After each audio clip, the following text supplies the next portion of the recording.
Bonjour à toutes, bonjour à tous et merci de votre fidélité. C'est avec un très grand bonheur que nous vous retrouvons ce dimanche matin sur le plateau de Sagesse Bouddhiste pour la suite du documentaire que nous consacrons à Ōjukai, la cérémonie de prise de préceptes dans le Zen Soto. Une manière pour chacun de renouveler ses engagements personnels dans la voie.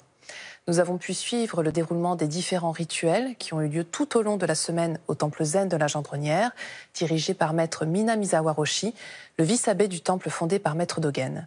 Un événement exceptionnel qui s'inscrit dans le cadre du 50e anniversaire de l'implantation du Zen Soto en France par maître Teizen Deshimaru et que je vous propose de découvrir dès à présent. C'est un documentaire réalisé par Michel Bollez.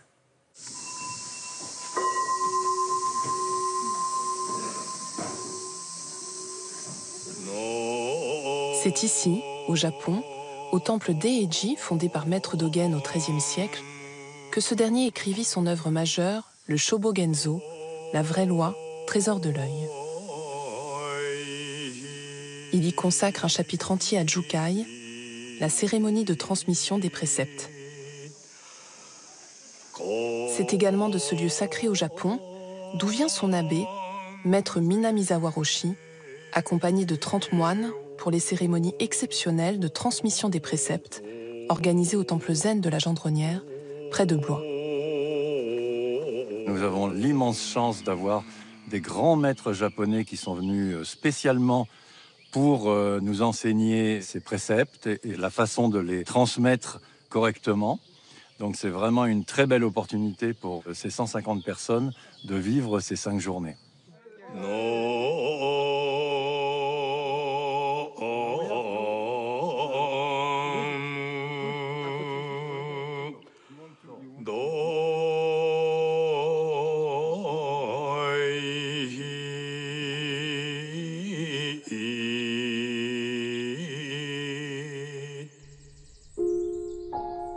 Au ciel de l'Ouest et sur la terre de l'Est, selon ce qui est transmis par les patriarches de l'éveillé, l'entrée dans la loi commence toujours par la réception des préceptes. Tant qu'on ne reçoit pas les préceptes, on n'est pas encore disciple des éveillés, ni enfant des patriarches. Maître Dogen.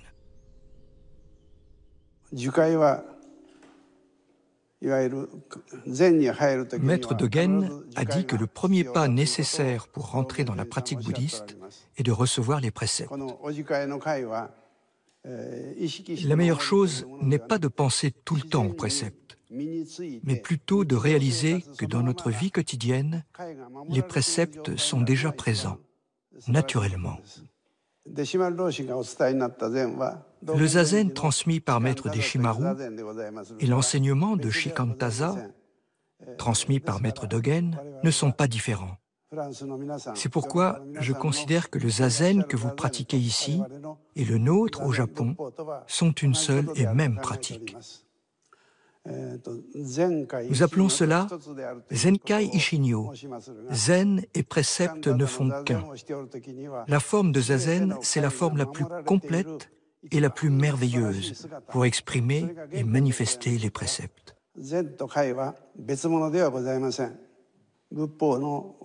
On peut recevoir les préceptes plusieurs fois. Il n'y a pas de limite. Dans notre pratique, on reçoit les préceptes à l'entrée du chemin de l'enseignement du Bouddha, quand on reçoit l'ordination monastique, et également quand on reçoit la transmission doctrinale de son maître. Plus une personne reçoit ses règles de vie, plus ses mérites augmentent. Il ne suffit donc pas de les recevoir une seule fois. Je pense au contraire que c'est une très bonne chose de les recevoir à plusieurs reprises. Quand on vient du Japon, on est très impressionné par la forme de Shikantaza, juste assis, que vous pratiquez en Europe. Cette posture prêchée par maître Dogen n'est autre que celle qui a permis au Bouddha Shakyamuni de s'éveiller sous l'arbre de la Bodhi. Cette posture qu'il a pratiquée avec tant d'ardeur est si magnifique qu'on en éprouve une immense gratitude.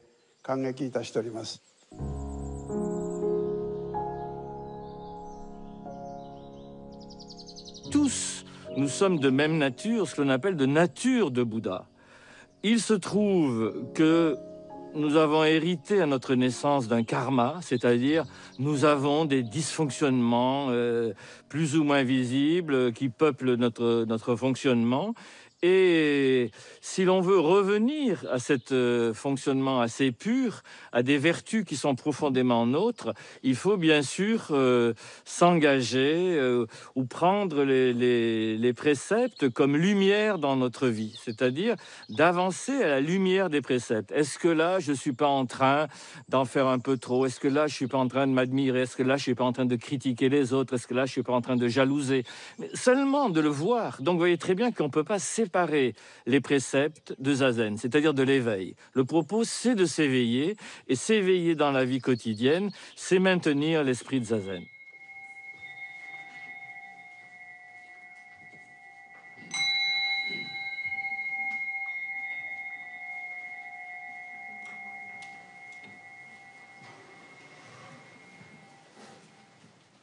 Comme chaque jour, le maître Komai Nara commence son enseignement par une bénédiction.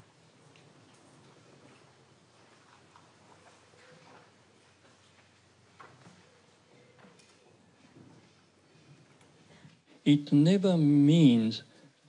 explique ensuite les préceptes que les pratiquants s'apprêtent à recevoir ou à renouveler et revient en détail sur chaque aspect de cet engagement et son importance dans la pratique quotidienne. L'occasion pour chacun de réfléchir et de se recueillir pour se préparer à ce grand moment. Les préceptes, pour chacun, c'est en fait un guide quand on a des activités à faire, etc. On a toujours un peu ça en fond sonore pour notre vie quotidienne. Donc ça permet de protéger les personnes, en fait. Je pense que toute personne ressent ça profondément, avoir besoin de régler sa vie, non pas dans le sens de règles contraignantes, mais voilà, de lois profondes et justes, en fait, je dirais, naturelles même. Et ces préceptes sont une aide pour la vie quotidienne, parce que bien sûr, on n'est pas toute la journée en zazen, et il faut pouvoir pratiquer la voie dans la vie de tous les jours. Au fond, les préceptes, c'est comment vivre comme un Bouddha. Autrement dit, comment vivre comme un être éveillé. Éveillé à notre propre nature, pas comme un être surnaturel. Bouddha est un homme tout à fait comme nous, mais simplement profondément éveillé à sa véritable nature. Et nous, dans notre pratique, notre but, c'est d'arriver à ça. C'est d'arriver à ce que tout dans notre manière de vivre au quotidien soit l'expression de cet éveil qui se traduit par une grande sagesse, une grande compréhension de nous-mêmes, des autres, et de ce fait, une compassion, une capacité de nous mettre à la place des autres, donc de désirer les aider à se libérer de leur souffrance, et en tous les cas, de ne pas leur nuire, c'est le sens des préceptes.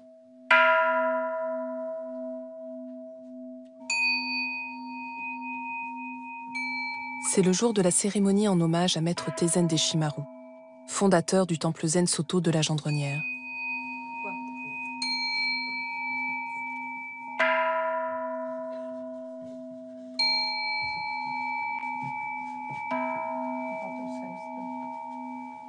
Une cérémonie très émouvante qui débute par la présentation des offrandes au Bouddha.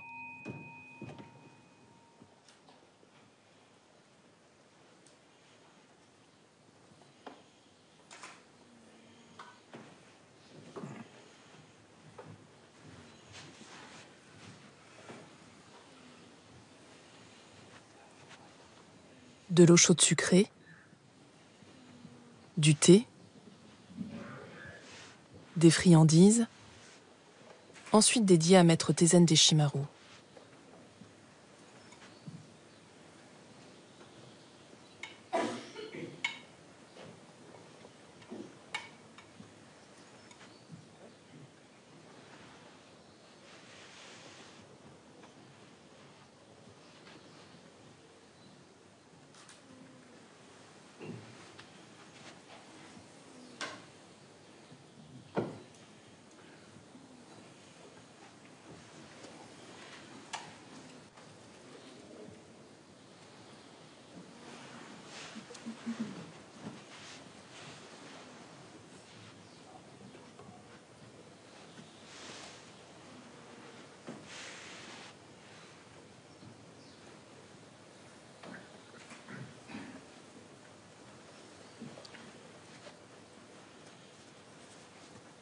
Maître Minamizawa Roshi fait ensuite plusieurs fois senpai, une série de prosternations devant le Bouddha.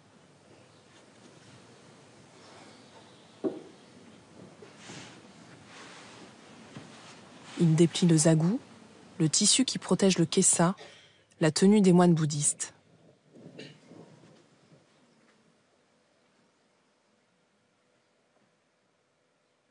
Le chasse-mouche l'aide quant à lui à dissiper les illusions.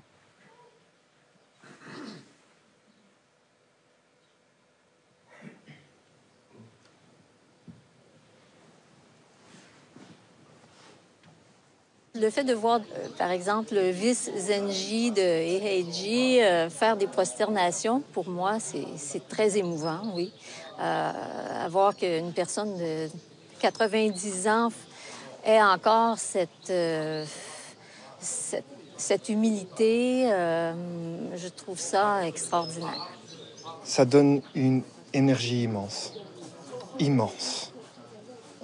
On peut seulement avoir la gratitude pour ça. Ce sont des modèles qui sont extrêmement puissants et donc je peux, que me prosterner devant des personnes comme celle-là. Ce sont des personnes qui m'impressionnent de façon extrêmement positive.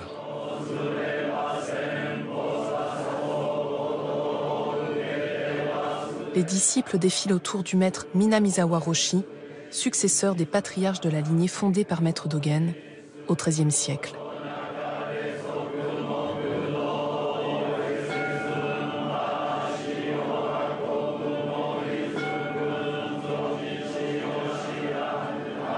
Les maîtres européens offrent de l'encens pour rendre hommage au Bouddha et le remercier pour la diffusion du Zen Soto en Europe.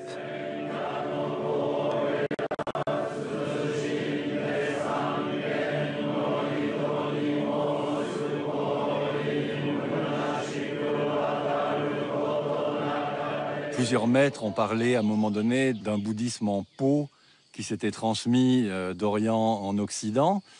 C'est vrai que pendant longtemps, ça a été un peu comme une plante dans un pot. Avec les années, avec les dizaines, vingtaines d'années, 50 ans maintenant, on peut commencer à voir que cet arbre du dharma, de la pratique, commence à prendre racine en ce moment en France et en Europe. Et on le voit notamment à travers le développement de l'intérêt, disons, que suscitent toutes les méditations bouddhistes et le bouddhisme en général actuellement dans notre pays.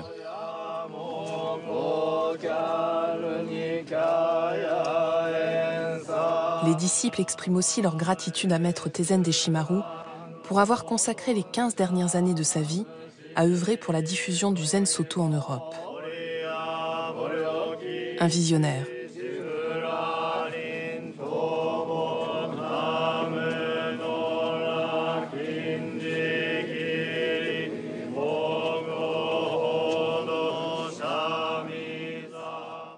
Et pour compléter cette émission, voici quelques ouvrages. Tout d'abord de Roland Reich, Manuel de méditation zen aux éditions Le Relier. Il nous propose ici de nouvelles traductions et commentaires de textes majeurs en s'appuyant sur les enseignements de Maître Dogen, qui, je le rappelle, transmit l'esprit et la pratique du zen de la Chine au Japon au XIIIe siècle. Toujours aux éditions Le Relier, L'anneau de la voie zen de Maître Tezen Deshimaru. Cet ouvrage reprend les dernières paroles du maître zen Deshimaru qui, sentant sa mort venir, lègue ici l'essence de son enseignement, issu de l'expérience spirituelle de toute une vie. Et enfin, je vous rappelle l'œuvre de Maître Dogen, le Shobogenzo, la vraie loi trésor de l'œil, traduit et annoté par Yoko Orimo aux éditions Sully. C'est la fin de notre émission. Vous pouvez la revoir pendant toute une semaine sur le site internet de France 2 en consultant plus.fr. Merci à tous de votre fidélité. Je vous souhaite une très, très belle journée.